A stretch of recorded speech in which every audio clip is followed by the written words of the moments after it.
Dudes, welcome back to the channel, guys. Welcome to the channel. If you're new here, today's video is going to be a little bit different, a tad bit strange, maybe a little bit weird. For those of you who are new to the channel, I don't do Q&As at all, but today is going to be the first Q&A in over a year since the inception of this channel.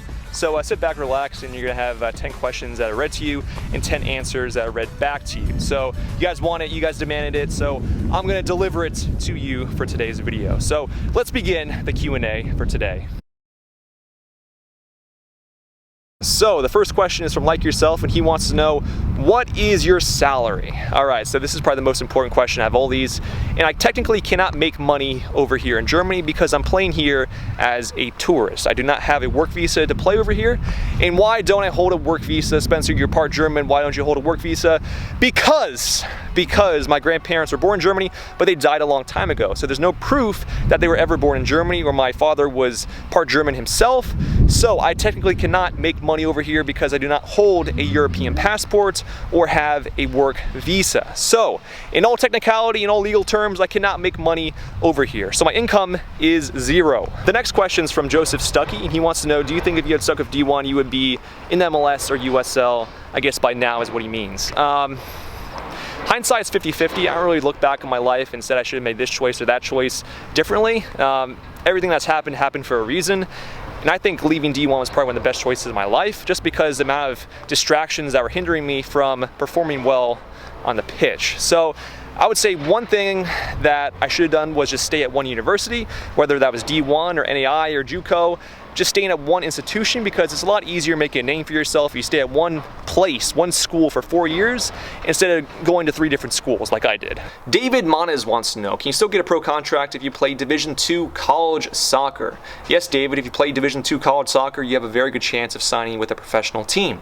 Actually, anybody who plays college soccer, NAI, JUCO, Division II, 3, 1, has a chance, the opportunity to sign a professional contract. So don't assume things if you're not playing in the highest possible college soccer league. Anybody who is anybody in college sports has a chance to sign a professional contract. Wilman Jeb wants to know the difference between what my team is like right now in comparison to what my college team is like. I would say the biggest difference, Wilman Jeb, is fitness and professionalism. We care a lot about test scores in the United States. So broad jump test scores and 40-yard dash scores and beep test scores, things that don't necessarily matter on the pitch, we care a lot about in the United States. And those scores tend to dictate whether you start or not. In Germany, if you're 30 pounds out of shape and your touch is better than your competition, you will start over that player. So if your technique is better, you will start over somebody that has better test scores. And then professionalism, meaning that we were a lot more uniform in college. So we wore the same outfits, we didn't wear hats during away trips, we were just a lot more professional. We didn't smoke before the game, we didn't drink as much, we were just a lot more professional, if that makes sense. So fitness and professionalism are two big aspects that are different in comparison to Germany and college soccer. Moving on to the next question though. This is from Sebastian Miller, and he wants to know what kind of grades I had in high school. I'm gonna be honest with you guys right now. The grades I had in high school did not reflect the kind of work ethic I had, meaning that I had a 3.9 GPA, but I didn't necessarily deserve that high of a GPA, all right? I knew how to get by doing the absolute minimum and still be successful in doing so. I was the kind of student that knew what he wanted to do early in his life and had no correlation or connection with being a student or working in the classroom. I wanted to be an entrepreneur and an athlete, and they don't teach those kind of skills in the classroom. But just know that you don't necessarily have to be successful in the classroom in order to be a college soccer player. I personally know some players that played at Stanford University, one of the top academic schools in the country, that got admitted into the school with a 2.2 and 2.3 GPA. So it's not an end-all duel for you guys if you don't have great GPAs. If you're a top talent, a top player, you will still be recruited. Bruno Santana wants to know, is it possible going straight from high school to the MLS? Yes, it is, but just know that it's rare, and in most cases you'll have to be a homegrown player in order to do so. I personally haven't heard any stories from non-academy team players that are not associated with MLS clubs, academy teams that have signed a pro contract in the MLS. Even homegrown players that are very, very talented for their academy teams associated with MLS teams are not signing with personally the MLS teams. They're signing with the USL sides that are in association with the MLS clubs. So even if these homegrown players are signing MLS contracts, they're not signing with the team specifically. It's more or less the USL side that's underneath them. It happens, but it's rare. Liam Clifford's question is, what pushed you to keep going after you got injured? That's a good question, Liam. I would say the biggest thing for me, if you guys didn't know, backstory, I got injured, I got injured last season, but I played on those 2 injuries for the entire season, had 2 MRIs in January, found out that I had a torn hamstring and a fractured knee, and I played on those 2 injuries the entire season. So finding out that kind of news in the spring season of your senior year is absolutely devastating.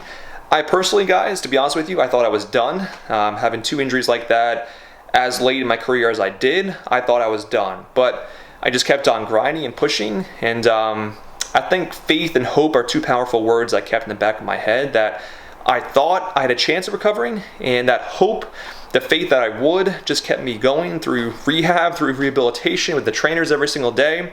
I think those 2 words really helped me out, and those 2 words were faith and hope. Organic Media wants to know, they ask, bro, I see you always rocking Nike. Is there a specific reason why you prefer Nike over other brands? Yes, trust, reliability, and comfort are the 3 main reasons why I prefer Nike. I've been wearing Nike for the past 20 years, and it's just what I'm most comfortable wearing in.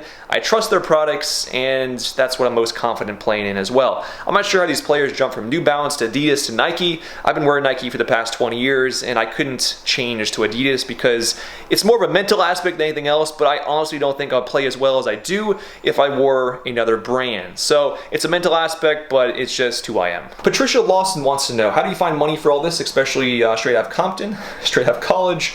Please answer this. All right, Patricia, question's being answered, but it's not directed toward anything specific. It's very vague, but if I had to guess, I would say, how do I fund myself and how do I pay for trips to Europe?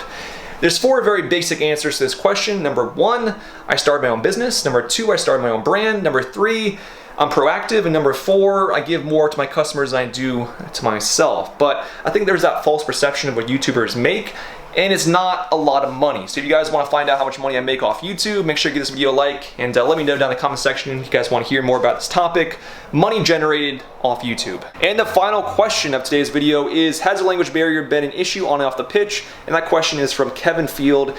I would say yes and no, Kevin. Most Germans know a certain extent of English, so it's not that hard to communicate what you have to say because they do understand to a certain extent what you're trying to communicate. But there are those people that know no English, and it can be very awkward when you're trying to ask for something or ask for directions. It's just a very awkward process if you don't know any German. But I can proudly say I know probably 24 German words now, so making progress. But that is gonna wrap up today's video, guys. If you liked it, enjoyed it, make sure to subscribe. Helps out the channel. Make sure you hit that like button though. Smash that like button if you guys like today's question and answer video. Lets me know you like this kind of content, and I'll make more of it in the future. Maybe a longer question and answer because 10 questions is just not long enough. So make sure you like this video and tell me that you want more of this kind of content in the future. But as always, I'll check you guys in the next vlog. Deuces!